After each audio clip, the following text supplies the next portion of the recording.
أعوذ بالله من الشيطان الرجيم. بسم الله الرحمن الرحيم. إذا جاء نصر الله والفتح ورأيت الناس يدخلون في دين الله أفواجا فسبح بحمد ربك واستغفره إنه كان توابا. نعم من فجر سورة باش من سورة نصر فرسو نصر دي مثل معنى نعم ينش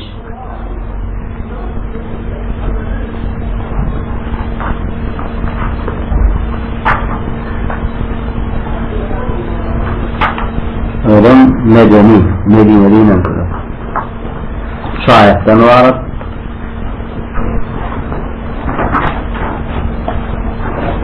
أيضا في رمضان رأيك كان أقطاب خبر ذلك برنس خبر ذلك أمادا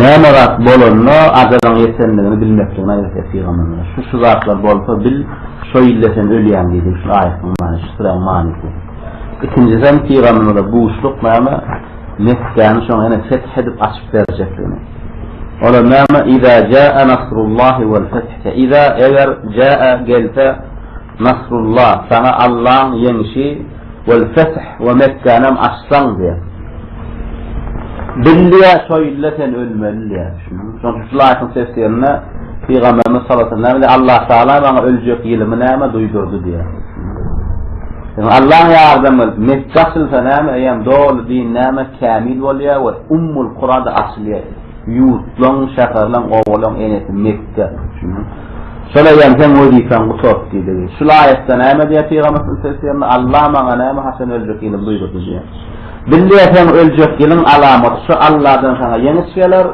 ومكة ده نام فتح ولا يعني عليكم السلام ورحمة الله وبركاته.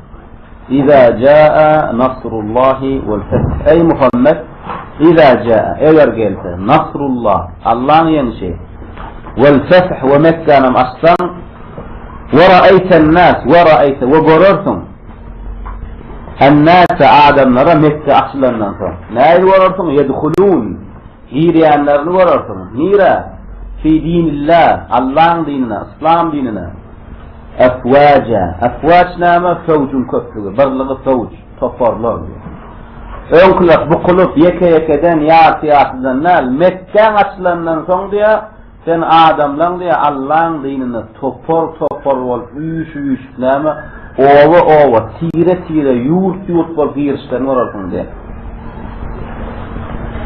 سانشت لنا بتون عربان إسلام هيجاغ المنام ولن فرمان مكة فرستيالله فإذن مكة أهلنا وظيفة نامدي ديني واسلقلق ديني خجوينلق مكة هالكن غيرنا دي شوف بتوين عرف نامدي هل إن صونا شرن محمد لنامة مكة الأذي وذنو أذ مسخلة لنو أرسنو صونا نقول لهم ديانا كنا شو أذ أهلنا ينسى شو ديننا ندغر والله أذ أهلنا ينسى باطل شو ديننا ينس والله دي شوف مكة باطل والله مكة الفول إسلام غير دولين أيام ديننا خجويننا إسلام غير عرفتم إذا ما كيرة بول بار غير دي تفر دي برلغ فوج نعم الله سبحانه يعظم يلفر مكة أصل فديا خلق نعم غورق يكا نيران آدم نروار مرسن بلكي دا الله ديننا تفر والكيران آدم نروار دي أنا شرع أصدر بولنا في نعمة فسبح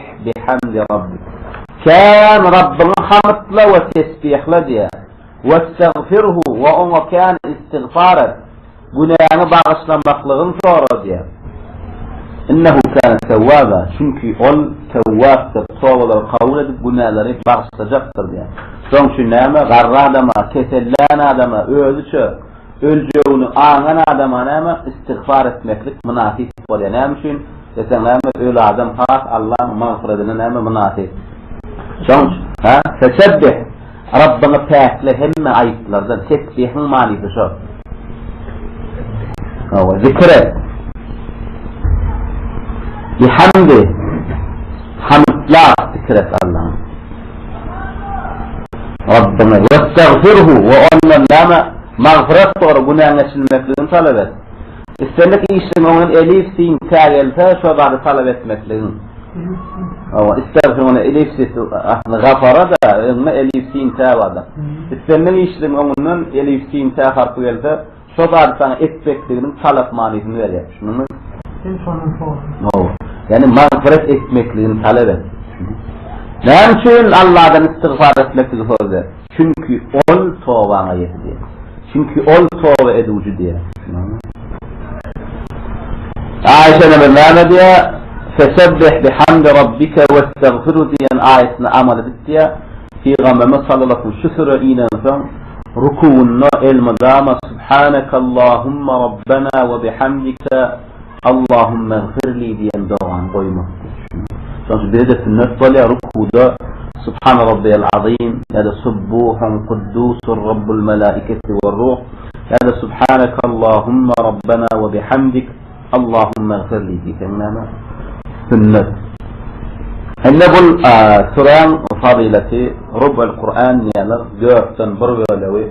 Yani kim iza jasratna qosa goýa bir Kur'an dol okap gazanan sogawynyň 4den 1 gazanan. Kur'an okanyrak bolan okýany Kur'an okan sogawynyň 4den 1 gazanan. Edil şu fadiletinden kul huvallahu surede näme aýtmak ýa-da kul huvallahu suresinden 3den 1 bölewi. Üçde kul huvallahu qosa dol Kur'an okap sogawyny alanýarlar. Peygamberimiz sallallahu aleyhi ve sellem sahabalarına näme diýär?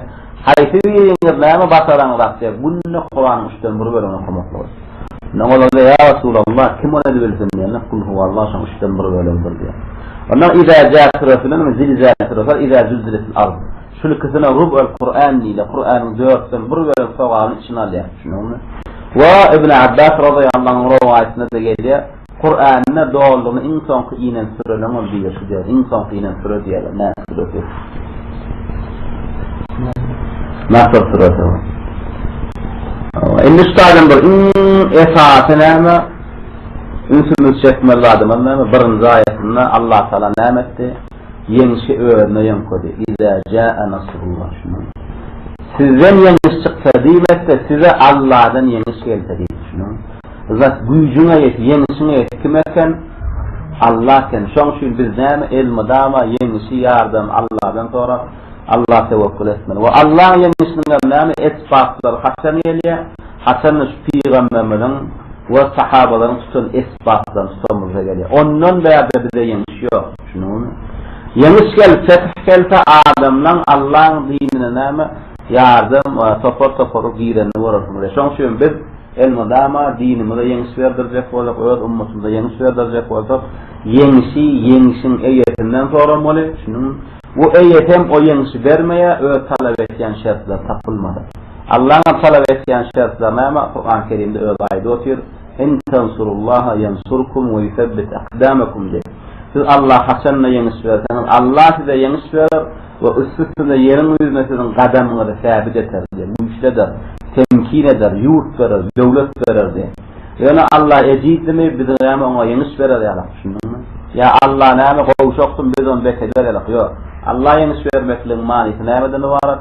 Buyuran zatdan edip gaýtaran zatdan gaýtmaklyk. Allah'ın birinji buyuranlardan näme? Tawhid, özüni birläpdiňe özüni ibadet etmeklik.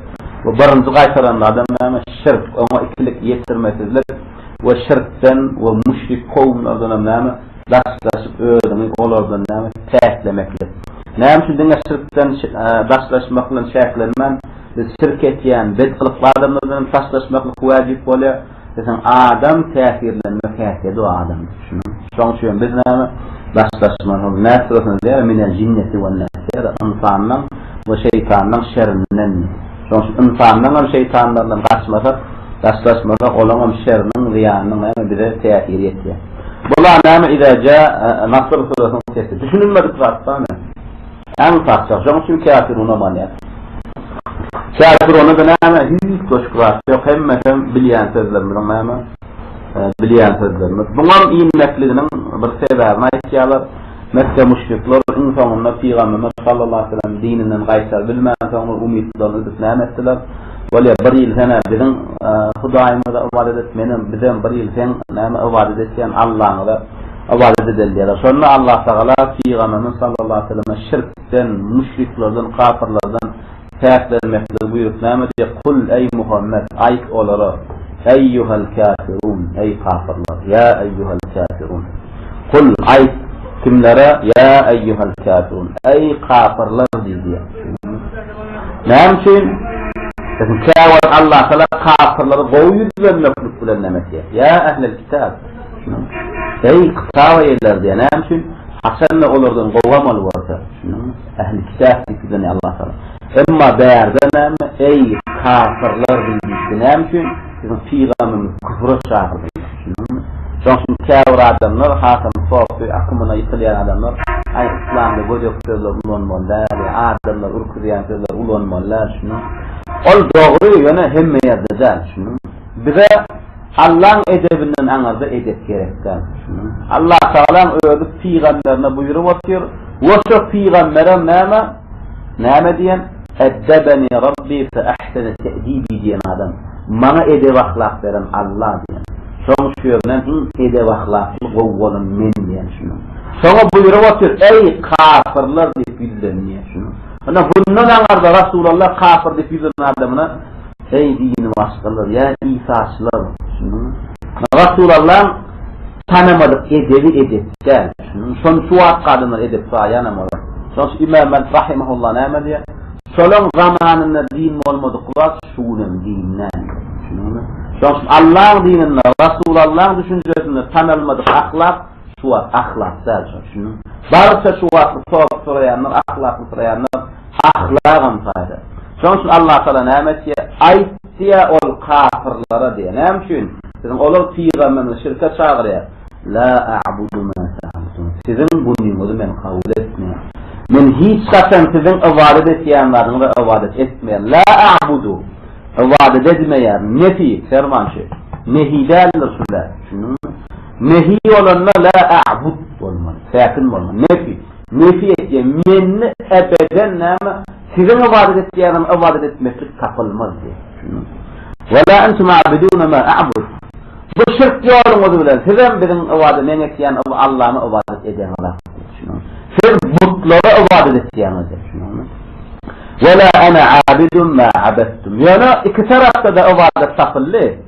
Peygamberimiz Allah'a ibadet etti. Müşrikler bu da ibadet etti. Ve la barıncıdan hemetti. Özünü pekledi. Olan ibadet ettiğinlerden. Ve la ana abidun ma abettum. Ve men Allah'a ibadet ediş yolumum sizin butunuzda ibadet ediş yolumda der. ولا أنا عابد ما عبدت ومن الله ما أضعت إذا ماذا ننظر توحيد لا بس ينتظم كيانا شرك لا إكلك يسر بدما ولا أنتم عابدون ما عبد وإذن سيدر ناما بدون وضع أضعت إذا من الله ما أضعت إذا يولم ده إذن هذا شان شو ناما ديده إكيمة دشن شو المدر لكم دينكم وليدين siz öz şirk mutfarlıklığınızla kalın ve menem nâme öz tevhid bir Allah ibadet ettiyen dinimde kalın. Wallahu Teala a'la ve a'lem. Şunu nâme Nasr suresinden Kafirun suresinden tefsirini tamamlayalım. Ha? Mekki'de inanır. Kafirun nâme ikinci adı İhlas. İkinci adı İhlas suresi.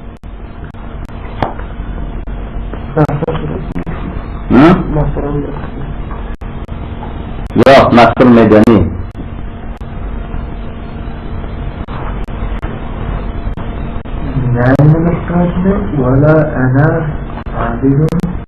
Ve men Allah ibadet etişiyorum, sizin budumuza ibadet etişiyorsunuz yani.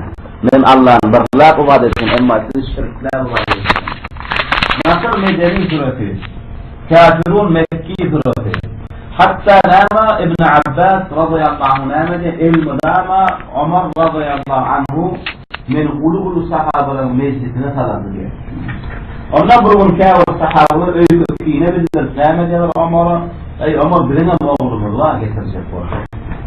Sonra Ömer radıyallahu anh namede hemen size şu nefs İbn Abbas sizin meclisine getiren usul edin mesela Sonra Nasr surasına namede düşünüyor. Oğlum ay Allah'ın müşruk ziyadır onu ziyadır bunu ziyadır. Birim hakiki şüsüden ilmetlik şeylerine. İbn Abbas sen namede düşünüyorsun. Ol Resulullah'ın ölecek yılının alameti. Şu da akla takılını Resulullah ölecek düşünüyor. Sonra nama Ömer Rabban'ın vallahi diye yine şu düşünüyenlerine nasıl düşünüyor. Düşünüyen getiriyen müdeyemez mi? Hem müdeyemez. Abbas iki kere cevap var. İki kere